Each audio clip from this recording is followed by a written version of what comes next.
এই তো আমি একটি গামলার মধ্যে কিন্তু এখানে ভাতের চাল নিয়ে নিয়েছি। আর এই চালগুলো আমি অনেক সুন্দর করে ধুয়ে পরিষ্কার করে লবণ দিয়ে মেখে নিয়েছি, কারণ এই চালগুলো আমি ভাজবো। আর এই চালগুলো ভাজি করব, আর সাথে ভাজি করবে যে কাঁঠালের বিচিগুলো। আর এইগুলো ভাজি করতে গিয়ে আমার জীবনের মানে গ্রামের জীবনযাপনগুলো মনে পড়ে যাচ্ছে। আসলে গ্রামের জীবনযাপন কখনো ভোলা যায় না, আর আমি ভুলতেও চাই না। হ্যালো সবাইকে, সবাই কেমন আছো? আশা করি ভালো আছো, আর আমিও ভালো আছি। এখন থেকে ব্লগটা শুরু করছি, আশা করি পুরো ব্লগটা আমার সাথে থাকবে আর অবশ্যই তোমাদের ভালো লাগবে।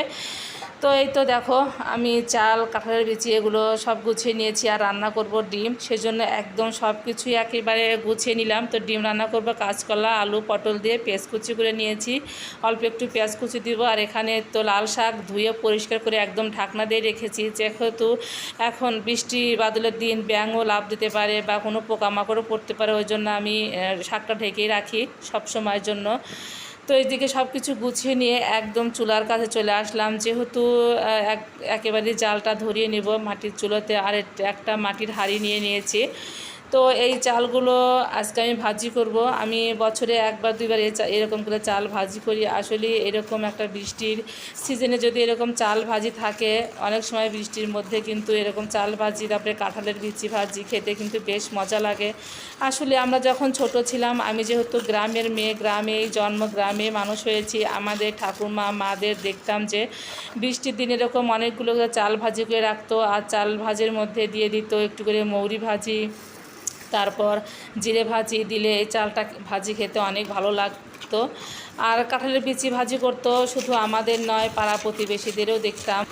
আসলে এই চাল ভাজিগুলো ছিল আগেকার দিনের গ্রামের একটা রেওয়াজও বলতে পারো। বৃষ্টির দিনে এরকম ভাজি মানে চাল ভাজি, তারপর হচ্ছে কাঁঠালের বিচি ভাজি এগুলো করে রাখতো সবসময় ঘরে।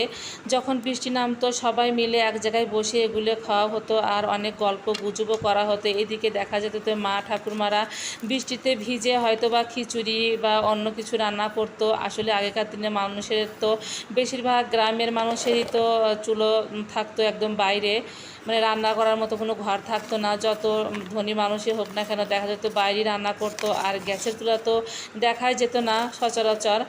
তো যাই হোক, এরকম একটা আমেজের মধ্যেই আমরা কাটিয়েছি সেই দিনগুলো। আসলে যে দিন যায় সেই দিনগুলো কখনো ফিরে পাওয়া যায় না, আর কখনো যাবেও না।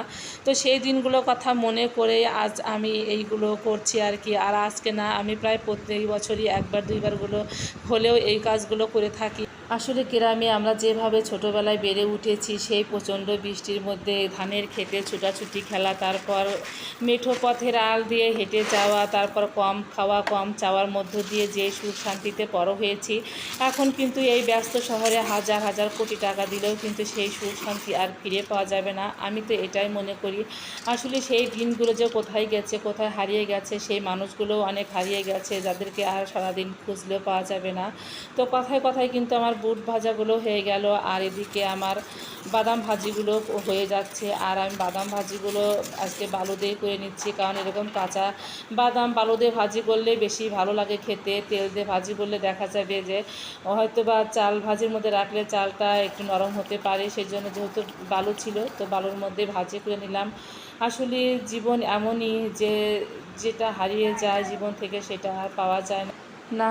তো এদিকে আমি দেখো ডিমগুলো সিদ্ধ করে নিচ্ছি, যেহেতু সব কিছু গুছিয়ে নিয়েছিলাম। আর সব কিছু গুছিয়ে নিলে কিন্তু দেখা যায় রান্না করতে বেশ একটা সময় লাগে না, গোছাতেই যেটুকু সময় লাগে। তো ডিমগুলো সিদ্ধ হয়ে গেছে, এখন ভালো করে ছুলে নিয়ে হলুদ লবণ দিয়ে মেখে তারপরে ভাজি করে নিলাম। তো এখন দিয়ে দিলাম পেঁয়াজ কুচি। তো যেহেতু জিরা ফোড়ন দেওয়ার কথা মনে ছিল না, তাই পরে দিয়ে দিলাম। তো এদিকে সব সবজিগুলো দিয়ে দিলাম। তো প্রথমে একটু আলুগুলো ভাজি করে নিয়েছি, তারপরে কাঁচকলা পটল দিয়ে দিয়েছি। আর এইভাবে ডিম রান্না করলে কিন্তু খেতে খুব ভালো লাগে।